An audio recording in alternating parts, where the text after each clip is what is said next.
매일 보시는 분들끼리도 한번 형식적으로라도 인사 한번 이렇게 해보시면 좋겠습니다. 한 번 더 인사하겠습니다. 반갑습니다.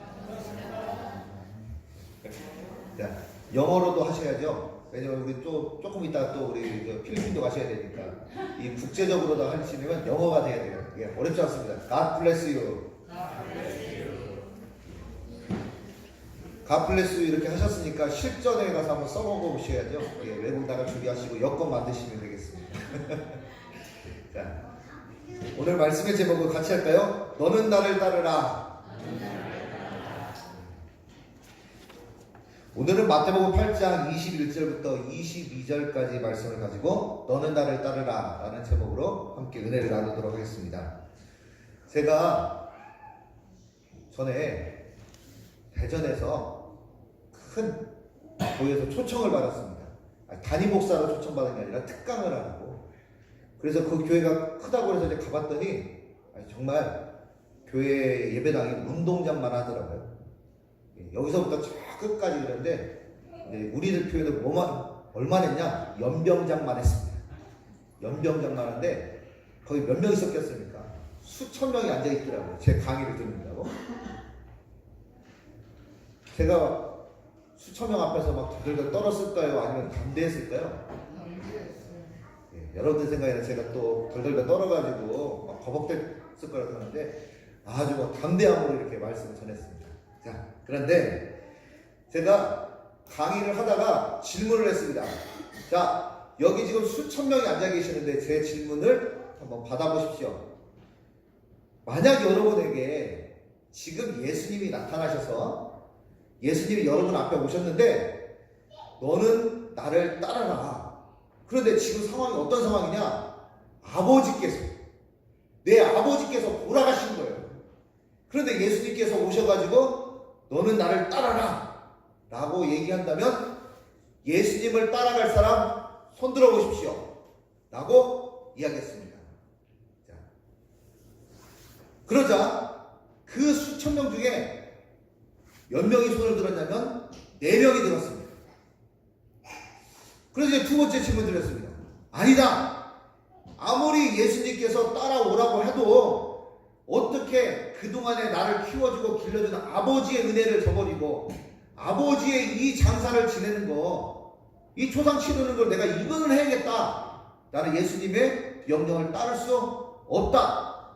라고 생각하고 나는 아버지의 장례를 지내겠다. 라고 생각하시고 손 한번 들어주십시오. 라고 했더니 손을 들더라고요. 한 사람. 초등학교 4학년. 아마 그 어린이의 아버지와 엄마는 매우 흐뭇했을 거예요. 믿음적으로는 예수님 따라간다고 손 들지 그러냐. 근데 마음으로 내심으로는 예수님 따라가는 것보다는 내 장래가 더 중요하지 이렇게 생각했을 거예요. 아마 그 아이는 그 옆에가 롯데마트가 있어서 아주 큰 선물 받았을 거라고 추측하고 있습니다. 자, 수천 명 중에 손든 사람들은 고작 5명이었습니다. 4명은 따라간다. 1명은 못 따라간다 였습니다. 자, 여러분에게 질문 드립니다. 여러분이 그 자리에 있다고 생각하고 예수님께서 오셨는데 지금 상황은 부친이 돌아가셨습니다. 나는 예수님의 부르심에 따라간다. 손 들어주십시오. 예. 이렇게 쭉 보니까 자, 우리 태균이 한번 쳐다보십시오. 태균이 손 들어. 이렇게. 저 김순희 집사님한테 이따 가서 말씀드리도록 하겠습니다. 영상도 좀 찍어주십시오. 아주 충격적인 거예요. 이게. 아니 부모님 가슴에 이게 뭘 박는 것 같은. 아니다. 나는 솔직하게 나는 얘기하겠다. 나는 아버지 장례 치르겠다. 손 들어주십시오. 주집사님도 계시고 이렇게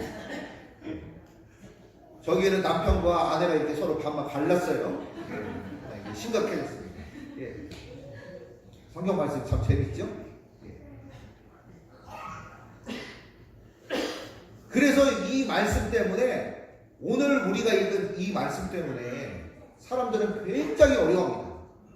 어떤 사람들은 예수님을 믿어보려고 하다가 너는 장례 치르는 거 하지 말고 너는 날 쫓아와라 라고 예수님이 이렇게 말씀하셨다고 생각해서, 아니 이 예수 믿는 것들은 애미애미도 없이 싸가지 없는 종교라고 그렇게 생각을 해서 이 말씀 때문에 못 넘어가는 사람들이 있어요. 신앙 갖기를 포기하는 사람들이 있습니다. 그래서 이 성경 말씀을 뭐라고 얘기를 하느냐, 해석하기가 어려운 말씀이라고 해서 같이 합니다. 난해구절. 난해구절이라고 얘기합니다.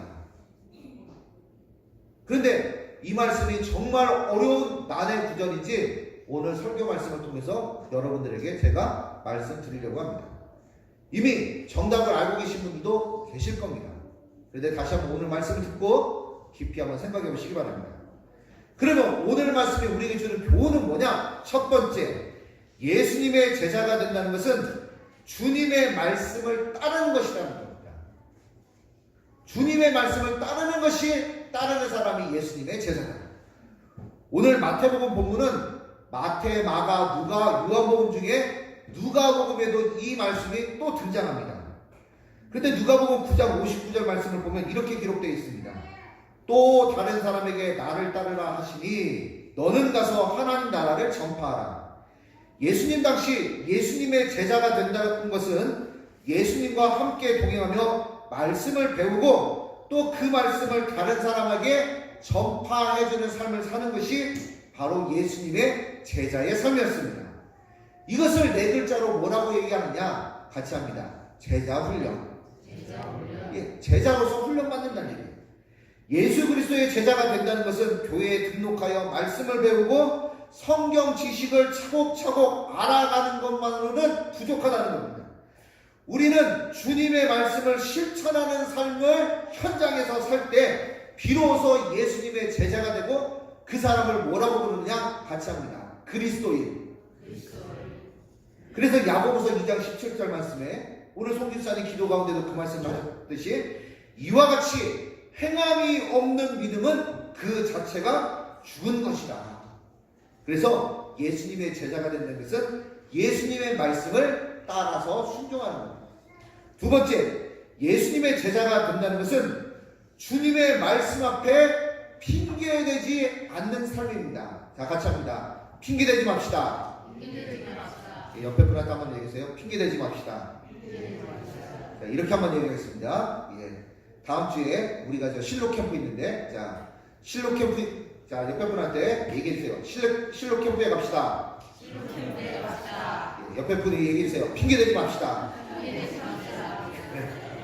아주 중요합니다. 예. 본문 21절에 제자 중에 또 한 사람이 이르되 주여 내가 먼저 가서 내 아버지를 장사하게 허락하옵소서 라고 말씀하고 있습니다. 예수님의 부르심을 받은 이 사람에게 큰 어려움이 생긴 것처럼 보입니다. 그런데 우리가 이 말씀을 잘 이해하기 위해서는 무엇을 이해를 해야 되냐? 당시 이스라엘의 풍습을 이해를 해야 된다는 겁니다. 그 나라의 그 당시의 풍습과 문화를 이해하면 이 말씀이 쉽게 풀어집니다. 결코 난해구절이 아니에요. 부친이 돌아가셨는데 막무가내 인정사정 볼 것 없이 제자가 되라고 예수님은 말씀하는 것처럼 보입니다. 그러나 그렇지 않습니다. 예수님 당시에 사람들이 사용하던 대표적인 관용어구가 있었습니다. 어떤 사람이 무슨 일을 제안했을 때 그 제안을 내가 받아들이고 싶을지 않을 때가 있습니다. 그때 사용하는 말이 있습니다. 어떤 제안을 받았는데 받아들이기 싫을 때 죄송합니다. 저는 그 제안을 받아들이기 어렵습니다. 라고 하지 않고 예수님 당시에 뭐라고 대답을 했느냐? 어떤 사람이 제안했을 때 거절할 때 아버지께서 돌아가셔서 부친을 장사하시내야 됩니다. 그것이 바로 관용어구였습니다. 옆에 분한테 이렇게 한번 해보시죠. 다음 주 실로 캠프 같이 갑시다. 시작. 이렇게 얘기했는데 가기가 싫을 때 이 당시 표현으로 어떻게 거절한다고요? 같이 합니다. 부친이 돌아가셔서 부친을 장사하시내야 됩니다. 시작. 이것이 그 당시의 대표적인 관용어구였어요. 핑계를 대는. 그러니까 이 말씀을 난의 구절이라고 한 것은 이 당시의 풍습과 문화를 우리가 이해하지 못했기 때문에 오는 거예요. 예수님이 그렇게 상식이 없으신 분이 아니에요. 예수님이 얼마나 효도하신 분인데 부친이 돌아가셨는데 오히려 그 사람의 부친이 돌아가셨으면 그 사람에게 부조라도 하셨을 뿐이에요. 그런데 이 말씀을 했었을 당시는 뭐냐? 이 사람은 예수님의 제자로 따르고자 하는 마음이 없었기 때문에 핑계를 댄 것입니다. 이 사람만 핑계를 댔겠습니까? 지금도 많은 신앙인의 길을 걷는 사람들이 예수님의 말씀 앞에 핑계를 대고 있지는 않습니다. 그 대표적인 사람을 제가 알고 있는데 그 사람이 바로 김주원입니다. 제가 바로 예수님께 많은 핑계와 또 변명을 늘어놓고 예수님의 말씀에 순종하지 않으려고 했었습니다. 최근에 제게 있는 일을 이렇게 말씀을 간증 나누도록 하겠습니다. 저는 지금까지 하나님께서 은혜를 베푸셔서 제가 책을 썼습니다. 그리고 제 책이 많은 독자들한테 읽혀가지고 한 10,000명 이상 이렇게 읽히고, 어느 날 충장서림 쪽에 갔더니 그 알라딘이라고 중고 서점이 있더라고요. 제 책이 돌고 돌아서 이제 중고 서점까지 나왔습니다. 너무 많이 읽히고 너무 많이 팔려가지고. 그래서 2015년까지 책을 쓰다가 그때 하나님께서 저에게 어떤 책을 쓸 수 있는 아이디어를 주셨습니다. 그 책은 저 자신의 이름 석자를 내기 위함보다는 하나님의 성경 말씀, 요한계시록 말씀을 가지고 우리 주변에 있는 많은 이단 사인들이 왜곡해서 설명하고 해석하는 것을 정면으로 반박하고 정면으로 승부를 걸고 정면으로 돌파할 수 있는 그런 아이디어를 주셨는데, 제 자신이 자꾸 변명하기 시작했습니다. 3권 썼으면 됐지, 3세판 아니야? 뭘 4번째 쓰려고 그래, 죽을 사자. 그래서 밀었습니다. 그리고 저 말고 공부 많이 한 사람 있고 이 분야의 전문가들도 많은데 왜 꼭 내가 써야 돼? 그분들한테 기회를 드리는 것이 좋아. 이렇게 착한 척 하면서 자꾸 미뤘습니다. 그런데 주변에 있는 목사님들, 특별히 산수 5권에 있는 산수교회 임춘수 목사님, 담임 목사님이 저한테 김 목사님이 그 책을 꼭 좀 쓰시면 좋겠습니다. 제가 그 앞에서 뭐라고 얘기했을까요? 부친이 돌아가셔서 부친을 장사 지내야 됩니다. 이렇게 했을까요? 그럴 수 없었어요. 예, 목사님께서 그렇게 힘과 용기를 주시니 제가 한번 해보겠습니다 라고 말만 하고 안 썼습니다. 그렇게 시간이 흘렀습니다.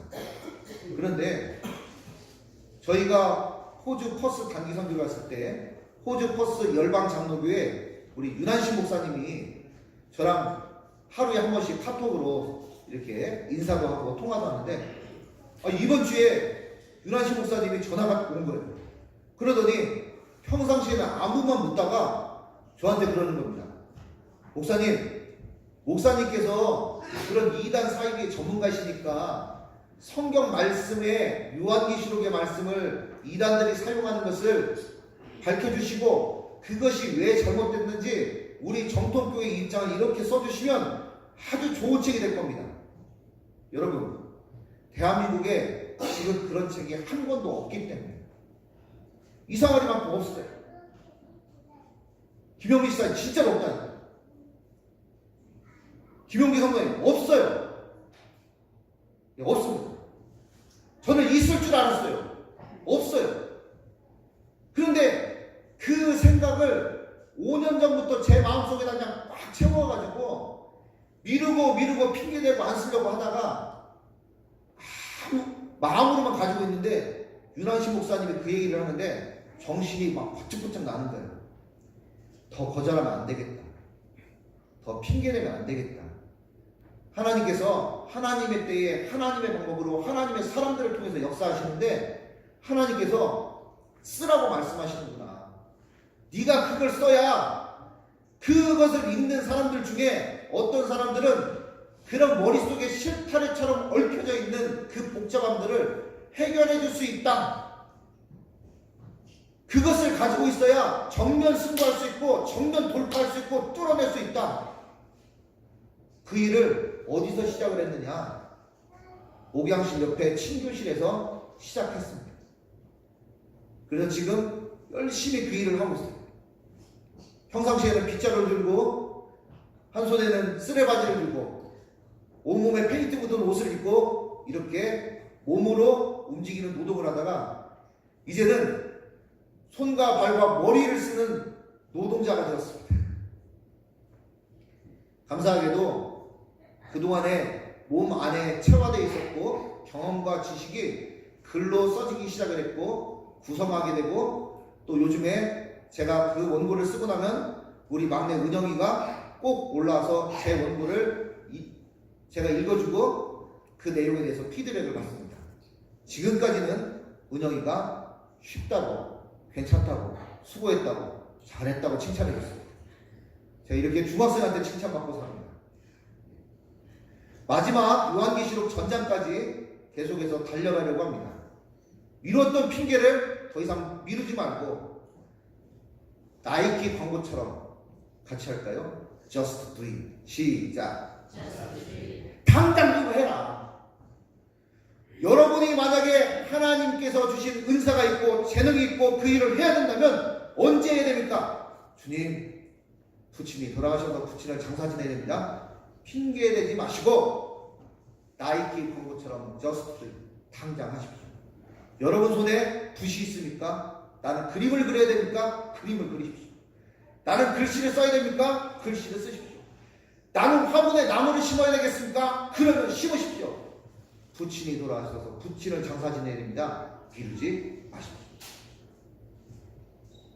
이번 주에 아주 감격스럽고 놀랍고 충격적이었습니다. 저 말고 또 책을 쓰기를 갈망하는 분이 있었다는 겁니다. 어디에요? 우리 주원교회 안에. 누굴까요? 누굴까요? 오늘 정답을 맞추시면 제가 오후에 시원한 아이스크림 코너로 다 사드리겠습니다. 송영문 집사님 박수 한번 쳐드립시다. 땡입니다. 네. 예. 어떻게 하셨어요? 하루는 제가 열심히 원고를 쓰고 있는데 한 분이 찾아오셨어요. 그분은 머리가 시원하신 분이에요. 그러더니 책을 쓰겠다고 하시는 거예요. 제가 뭐라고 얘기했겠습니까? 당신은 안 됩니다. 이렇게 얘기했습니까? 쓰든 안 쓰든 써보고 싶은 마음이 생겼고 써야겠다는 생각을 했다는 거예요. 훌륭합니다. 집사님은 충분히 쓰고도 남습니다. 그분이 누구냐? 임용식 집사님이었어요. 임용식 집사님을 띄우려고 하는 게 아니라 일단 박수부터 쳐드리겠습니다. 쓰는 거죠. 글을 쓰고 나면 글에 대한 책임감이 있지만 그 글이 책으로 만들어야 세상에 나오는 순간 그때부터는 저자의 것이 아니에요. 누구의 것입니까? 읽는 독자들의 몫입니다. 하나님은 저에게 네 번째 책을 지금 쓰게 하면서 핏개치 말고 앞으로 정면 승부하고 정면 돌파해서 마지막까지 완수하라고 그런 미션을 주신 줄 믿습니다. 한 가지만 더 말씀을 드리겠습니다. 길어져서 죄송한데요. 제가 여러분들 그 타작마당이라고 하는 그 영상을 보신 적 있으시죠? 2단 집단에. 근데 거기에 지도자가 신아무개 씨입니다. 근데 하루는 제 마음속에 이 신씨의 그 책을 좀 읽어봐야겠다라는 생각이 아침에 이렇게 들었습니다. 그래서 인터넷으로 검색해보니까 다 절판이에요. 근데 최근에 거기서 책이 한 권이 이렇게 나왔더라고요. 근데 시중에 판매를 안 하는 거예요. 그래서 이런 책이 하나 있으면 내가 원고를 쓰는데 참 도움이 되겠다. 이렇게 아침에 마음을 먹었습니다. 그러고 나서 그날 하루를 일과를 다 보내고 나서 제가 다시 교회로 돌아왔는데 교회 우편물이 이렇게 하나 있어서 그래서 제가 이제 봉투를 쭉 열어봤더니 그날 아침에 봤던 신신의 그 교회 집단에서 보낸 그 책이었습니다. 제 손에 돈. 제가 보면서 다른 분들은 뭐라고 생각했냐면 아마 그랬을 거예요. 또 이단들이 또 이런 거 보내왔네 이렇게 생각했는데 저는 뭐였냐면 할렐루야! 할렐루야! 제가 그것을 구하러 가려고 해도 힘든 판인데 제 손 앞에 지금 5이 딱 와 있더라고요. 순간 전율이 느껴졌습니다. 너무 기가 막히게 그냥 하나하나 순간순간만 이게 다 퍼즐 조각 맞아 들어가지. 최근에 이번 주에 이렇게 지내면서 정말 이게 사명이다. 사명이다. 반드시 해내야겠다. 그런 마음을 가지고 토끼는 못 되지만 거북이 같은 자세로 천천히 느리지만 꾸준하게 이 일을 완수해야겠다. 이런 생각을 품게 되었습니다. 우리가 예수님을 따르는 삶 가운데 우리는 수없는 핑계와 이유를 댈 수도 있습니다. 주님은 그런 것을 이미 잘 알고 있습니다. 그러나 주님 앞에 우리가 핑계를 접어놓고 주님, 내가 핑계댈 것이 너무나 많지만 그러나 이 핑계를 접어두고 하나님이 도와주시면 내 부족함과 내게 주신 은사를 가지고 하나님의 영광에서 첫걸음을 내딛겠습니다 라고 할 때 하나님은 반드시 더 큰 은혜로 도우시고 힘주시고 은혜 베풀어 주실 줄 믿습니다. 바로 우리 주원교회가 하나님 앞에 하나님 부친이 돌아가셔서 부친을 상사 지냅니다. 이게 아니라 주님 내게 믿음 없음을 도와주십시오. 내게 강하고 담대할 수 있도록 도와주십시오. 이렇게 우리가 간구하면 하나님께서 더 큰 은혜로 채우고 힘주시고 용기 주실 줄 믿습니다. 이런 은혜가 넘치는 우리 주옥교 성도님 되시기를 주의 이름으로 축복합니다. 기도하겠습니다. 하나님 아버지 고맙고 감사합니다. 우리의 삶 가운데 하나님을 섬기며 살아갈 수 있도록 인도하시니 감사합니다. 겸손히 주님의 말씀에 순종하며 주님과 행복한 동행을 하는 우리 주원교회 식구들 될 수 있도록 은총 베풀어 주시옵소서. 감사하며 예수님의 이름으로 기도합니다. 아멘.